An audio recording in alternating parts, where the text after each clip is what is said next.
At the heart of this tragic story are two individuals whose lives became fatally intertwined. Rebecca Coleman, a 36-year-old literature professor at Crestview Community College, was renowned for her sharp intellect and dynamic teaching style. Jared Taylor, a 19-year-old sophomore with aspirations of becoming a novelist, was drawn to her like a moth to a flame.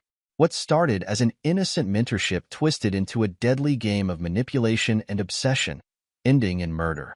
As investigators unraveled the truth behind their relationship, they uncovered a chilling tale of exploitation, desire, and desperation. Yet, beneath the surface of this seemingly straightforward narrative lay a complex web of psychological entanglements and power dynamics, where lines between right and wrong became increasingly blurred, leaving both individuals trapped in a tragic dance that neither could escape.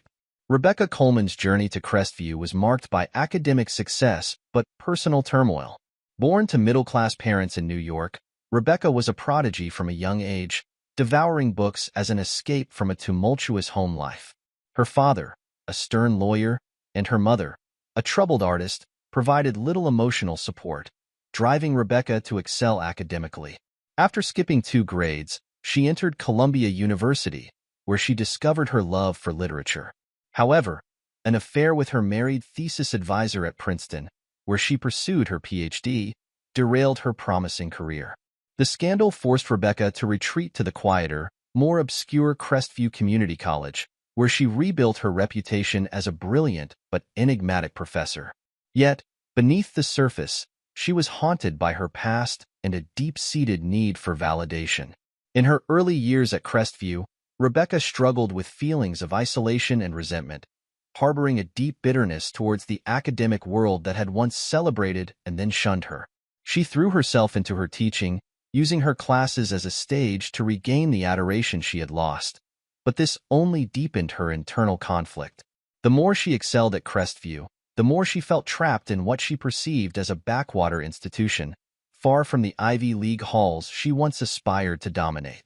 This sense of entrapment and unfulfilled potential festered within her, fueling the dangerous tendencies that would later emerge in her relationship with Jared. Jared Taylor's path to Crestview was anything but typical.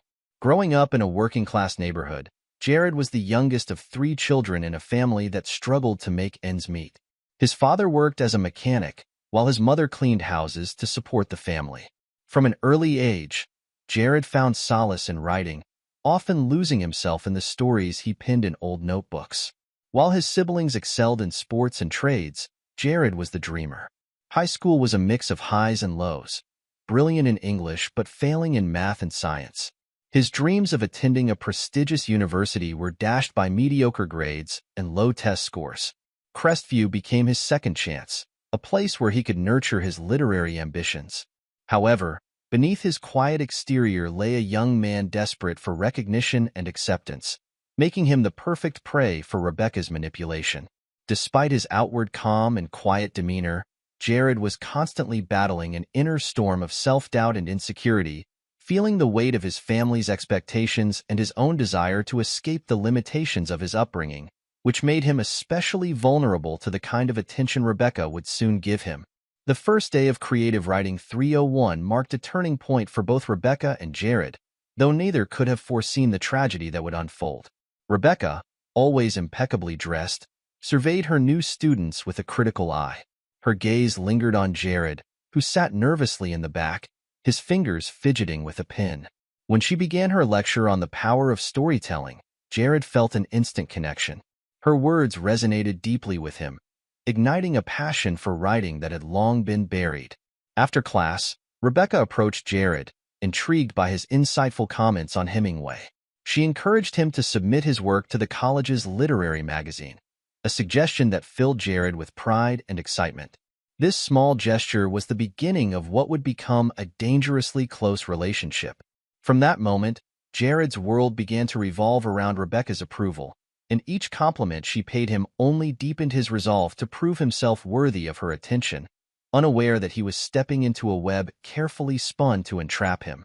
Over the following weeks, Jared became a regular in Rebecca's office hours. What began as discussions about class assignments soon evolved into deeper conversations about life, literature, and Jared's aspirations. Rebecca, recognizing Jared's raw talent and emotional vulnerability, began to subtly shape their interactions. She would lean in close when reviewing his work, her perfume lingering in the air, and offered a mix of praise and criticism that kept Jared yearning for her approval. She shared personal stories that blurred the lines between mentor and student, creating an illusion of intimacy. To his classmates, it seemed Rebecca had taken a special interest in Jared, sparking envy and suspicion. As midterms approached, Jared's struggles in his other classes grew, and Rebecca made her first overt move, suggesting a special arrangement to help him succeed. Desperate to hold on to his dream, Jared agreed, unaware of the dangerous path he was embarking on. As their bond deepened, Jared began to confide in Rebecca more than he did with anyone else in his life, even his closest friends. He found himself sharing his deepest fears and insecurities, things he had never told anyone. Rebecca, in turn, used this information to further entrench herself in his life, offering advice that seemed wise but was carefully designed to make him more dependent on her. She subtly discouraged his connections with others, implying that they couldn't understand his artistic soul the way she could. This isolation only served to heighten Jared's attachment to her, as he began to see Rebecca not just as a mentor, but as the only person who truly believed in his potential. During the winter break, with the campus nearly empty, Rebecca invited Jared to her apartment under the guise of offering additional help with his final paper. The evening began innocently, with tea and discussions of postmodern literature, but as the night wore on, the atmosphere shifted.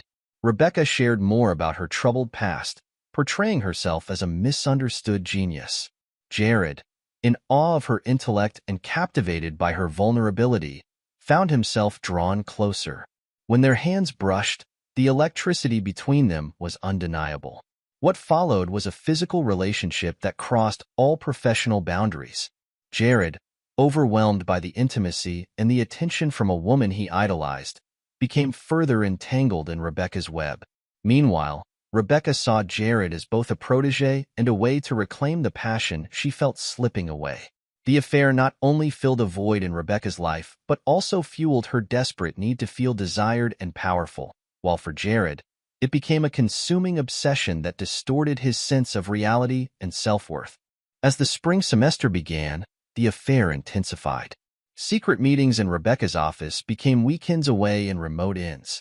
Rebecca lavished Jared with gifts, from rare books to a new laptop, all under the pretense of supporting his writing career. Jared's grades, which had been slipping in his other classes, suddenly improved dramatically thanks to Rebecca's influence over her colleagues.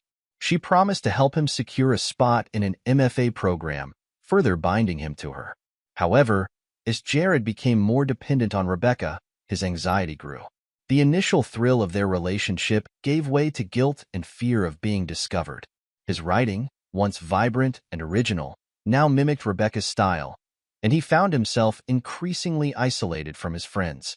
Rebecca, sensing his unease, tightened her grip, alternating between praise and harsh criticism to keep him under her control. Rebecca's manipulation tactics became more sophisticated as she began to exploit Jared's insecurities more directly. She subtly undermined his confidence by comparing him to other students, suggesting that his success was entirely due to her guidance. When Jared expressed doubts or hesitations, Rebecca would either dismiss them as childish fears or turn them against him, making him feel guilty for questioning her. This psychological warfare left Jared in a constant state of confusion, where he no longer trusted his own instincts and increasingly relied on Rebecca's approval to validate his decisions. Rebecca's ability to oscillate between nurturing mentor and cold critic kept Jared off balance, ensuring that he remained emotionally and intellectually tethered to her. At the same time, Rebecca began to isolate Jared even further from his peers and family. She would schedule their meetings during times when she knew Jared might have plans with friends or obligations to his family, subtly encouraging him to prioritize her over everyone else. Whenever Jared showed signs of reconnecting with others, Rebecca would manufacture crises, real or imagined, that demanded his immediate attention, pulling him back into her orbit. This constant push and pull eroded Jared's sense of self, making it increasingly difficult for him to distinguish between his own desires and those imposed by Rebecca. The more entangled he became in her web, the more Rebecca felt an intoxicating sense of power and control, blinded to the destructive path they were both on. The pressure on both Rebecca and Jared continued to mount as the semester wore on. Jared's once innocent dream of becoming a writer had turned into a nightmare. The arrival of an email from Dr. Marcia Willis, the Dean of Humanities, expressing interest in Jared's sudden academic improvement, sent Rebecca into a panic. She summoned Jared to her office after hours, the tension in the air palpable. As she laid out the potential consequences of their relationship being exposed, Jared's remaining sense of self-worth crumbled. For the first time, he saw Rebecca for who she really was, a manipulative predator. He confronted her, his voice trembling as he told her that he was going to end the relationship and confess everything to the dean. Rebecca, her calm demeanor shattered, resorted to threats, reminding Jared of the power she held over him. But Jared had reached his breaking point. He walked out, leaving Rebecca to face the ruins of her carefully constructed life. As Jared made his decision to break free, he felt a mix of fear and relief, knowing that confronting the truth was the only way to reclaim his life, but also realizing the dangerous enemy he had made in the process. The days following Jared's departure were a blur of fear and paranoia for Rebecca. She tried to contact Jared repeatedly, but he ignored her calls. Desperate to maintain control, she began covering her tracks, deleting emails, and destroying any evidence that could link her to the affair. Meanwhile, Jared confided in his roommate, Tom, about the full extent of his relationship with Rebecca. Together, they decided to report everything to Dean Willis. Unbeknownst to Jared, Rebecca, now consumed by fear of exposure, was planning a drastic measure to silence him forever. On the night before Jared's meeting with the dean, he left the library late, lost in thought about the confession he was about to make. As he walked along a deserted path near Crestview Lake, Rebecca, who had been waiting in the shadows, attacked him with a heavy rock. Jared, caught off guard, recognized his attacker but was too shocked to defend himself effectively. The final blow sent him tumbling into the icy waters, where he drowned. In the days leading up to the fatal night, Rebecca's mental state had deteriorated rapidly. She became increasingly erratic, her paranoia spiraling as she imagined every conversation, every glance from a colleague as a sign of impending doom. She started losing sleep, her mind racing with thoughts of losing everything she had worked so hard to rebuild at Crestview. The walls seemed to be closing in on her, and in her twisted logic, eliminating Jared became the only solution to save herself. Her once sharp intellect, now clouded by fear and desperation, convinced her that this act of violence was not just necessary but justified, a final, terrible sacrifice to protect her future. The plan she devised was both impulsive and chillingly calculated. She chose the night before Jared's meeting with the dean, knowing it was her last chance to stop him from confessing. Rebecca spent hours driving around the outskirts of town, searching for a secluded spot near the lake where she could carry out her plan without being seen. She wore gloves, not only to avoid leaving fingerprints, but as a symbolic barrier between herself and the heinous act she was about to commit. When she finally saw Jared leave the library, she followed him at a distance, her heart pounding with a toxic mix of dread and determination.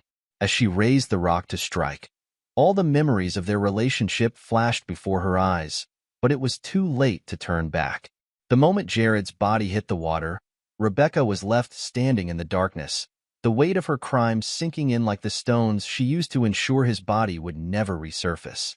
In the days following Jared's disappearance, Rebecca tried to maintain her composure, teaching her classes and attending meetings, but her facade was crumbling. When Jared was reported missing, she feigned concern, even joining search parties, but her erratic behavior drew suspicion.